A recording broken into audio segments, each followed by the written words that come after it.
삶과 죽음의 철학, 동서양 사상가들이 전하는 인생의 의미. 인간이 오랫동안 탐구해온 삶과 죽음, 그리고 그 속에서 찾아야 할 인생의 의미에 대해 동서양 철학자들의 다양한 관점을 소개하는 주제입니다. 삶과 죽음은 모든 인간이 맞닥뜨리는 보편적인 주제이며, 이를 통해 우리는 존재의 본질과 인간의 궁극적인 목적에 대해 깊이 생각할 수 있습니다.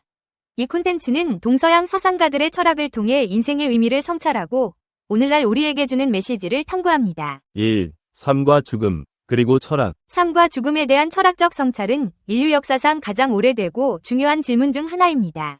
삶이란 무엇이며 우리는 왜 살아가는가? 죽음이란 어떤 의미를 지니는가? 이러한 질문은 동서양의 철학자들에 의해 다양한 방식으로 탐구되어 왔습니다. 이 콘텐츠는 동서양의 철학자들이 삶과 죽음에 대해 어떻게 이해하고 해석했는지, 그들의 사상이 우리에게 어떤 통찰을 제공하는지에 대해 살펴봅니다. 2. 동양 철학에서의 삶과 죽음. 불교, 무상과 연기. 불교는 삶과 죽음에 대한 독특한 시각을 제공합니다. 불교에서는 모든 것이 무상하며 영원한 것은 없다고 가르칩니다. 삶과 죽음은 끊임없는 순환의 일부로서 연기법에 따라 모든 존재는 서로 의존하여 발생하고 사라집니다. 불교는 죽음을 두려워하기보다는 현재의 삶을 충실하게 살아가며 깨달음을 추구하는 것이 중요하다고 가르칩니다.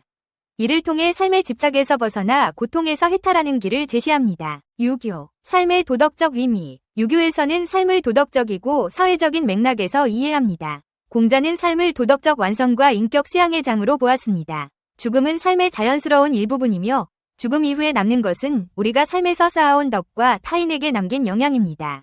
유교의 관점에서 삶의 의미는 개인의 도덕적 성취와 사회적 조화에 있습니다. 도교, 자연과의 합일. 도교에서는 삶과 죽음을 자연의 일부로 이해합니다. 노자와 장자는 삶과 죽음을 대립적인 것이 아니라 자연의 조화로운 흐름의 일부분으로 보았습니다.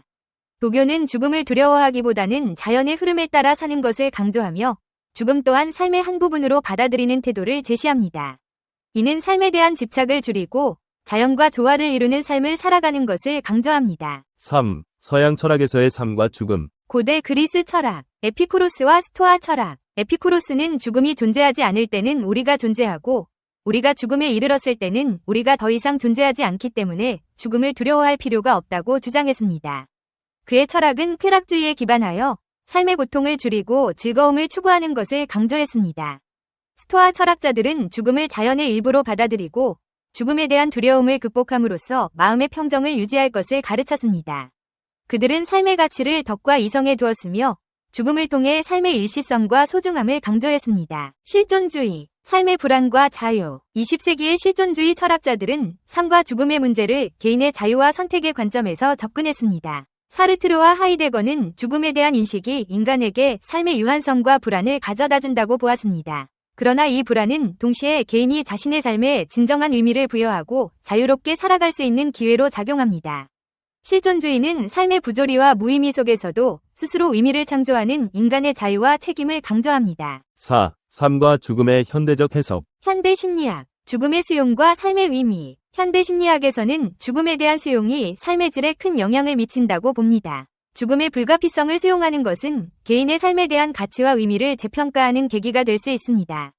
빅터 프랭클의 의미치료에서는 고통과 죽음조차도 개인의 삶의 의미를 부여하는 요소로 활용될 수 있음을 강조합니다.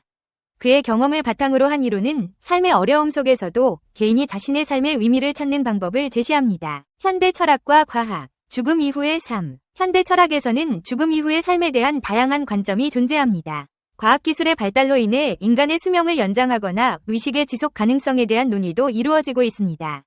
이와 함께 죽음 이후에 남는 인간의 유산과 우리가 남긴 흔적에 대해 성찰하는 것도 현대사회에서 중요한 주제가 되었습니다. 5. 삶과 죽음의 통합적 이해. 삶과 죽음에 대한 동서양 사상가들의 다양한 관점은 우리에게 인생의 복잡성과 깊이를 이해하는 데 도움을 줍니다. 동양 철학은 삶과 죽음을 자연의 조화로 바라보고 서양 철학은 개인의 자유와 도덕적 선택의 맥락에서 해석합니다. 이러한 다양한 사상들을 통해 우리는 삶의 유한성을 인식하고 삶을 더 의미 있고 충만하게 살아가는 지혜를 얻을 수 있습니다. 삶과 죽음은 대립적인 것이 아니라 우리의 존재를 완성하는 두 측면이라는 통합적인 이해를 통해 우리는 현재를 더 깊이 살고 더 큰 의미를 찾을 수 있습니다. 죽음의 불가피함과 삶의 가치, 하이데거의 철학적 탐구. 초기 인류 시대에 불안하고 의심이 많고 삶과 타인에 관하여 최악을 가정하는 인간이 자연 선택되었을 거라고 진화심리학은 가정한다. 대부분의 문화인류학자들에 따르면 불행하게도 선사시대 인간들은 폭력적이고 약탈을 자행했다고 한다. 즉 때때로 서로를 죽였고 언제나 고통을 감수해야 했다. 관대하고 자비롭거나 이슬에 젖은 대지를 경이로운 눈길로 바라보던 낭만적인 초기 인간은 식량을 얻기 위한 무자비하고 원시적인 경쟁에서 제거되었을 것이다. 반면 아무리 식량을 많이 쌓아놓아도 만족할 줄 모르며 항상 더 많은 것을 얻으려고 애쓰던 초기 인간은 살아남고 번식하여 그들의 유전자를 우리에게까지 물려주었을 것이다. 따라서 우리는 불만족이란 DNA를 갖고 태어난다. 왜냐하면 과거의 불만족은 생존 전략이었기 때문이다. 스트레스는 피할 수 없을 뿐만 아니라 반드시 나쁜 것만도 아니다. 고 전문가들은 주장한다. 아미그달라라는 뇌의 영역은 아주 적은 양이지만 때때로 신체에서 급격히 증가하는 아드레날린과 몇몇 매개 단백질에 반응하여 스트레스를 유발하는 코티솔과 다른 호르몬을 분비한다.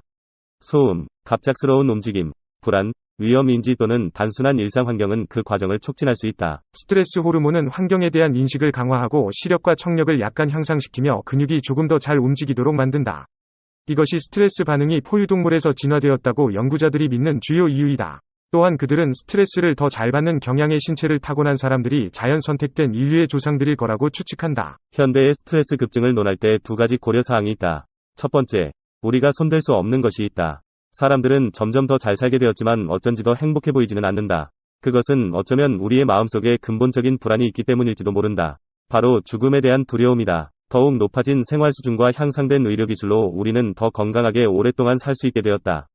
하지만 삶이 언젠가 끝난다는 사실을 바꿀 수는 없다. 마르틴 하이데거는 죽음에 대한 불안이 늘 인간 정신의 밑바닥에 존재한다고 주장했다. 당신이 아무리 부자이고 예쁜 여자 또는 잘생긴 남자의 시중을 받으며 샴페인을 마시는 쾌락의 천국에서 산다고 할지라도 죽음에 대한 잠재의식의 공포 때문에 진정한 만족감은 느낄 수 없다. 하이데거는 인간은 피할 수 없는 죽음에 관해 끊임없이 괴로워하고 낙담해야 한다는 논리를 폈다. 오로지 바보만이 괴로워하지 않고 쾌활하게 인생을 즐긴다고 그는 주장했다. 이러한 절망에 대한 찬성은 현대 지식인들의 담론에 커다란 영향을 미쳤다. 하지만 비록 죽음에 대한 치료할 수 없는 근본적인 불안이 존재한다 하더라도 그것이 행복하게 살면 안 되는 이유가 되지는 못한다. 두 개의 극단적인 가능성이 존재한다. 내세가 있을 가능성과 없을 가능성이다. 만약 전자라면 우리는 절망할 필요가 없다. 만약 후자여서 삶이 결국 만각 속으로 사라진다 하더라도 그것을 왜 걱정해야 하는가?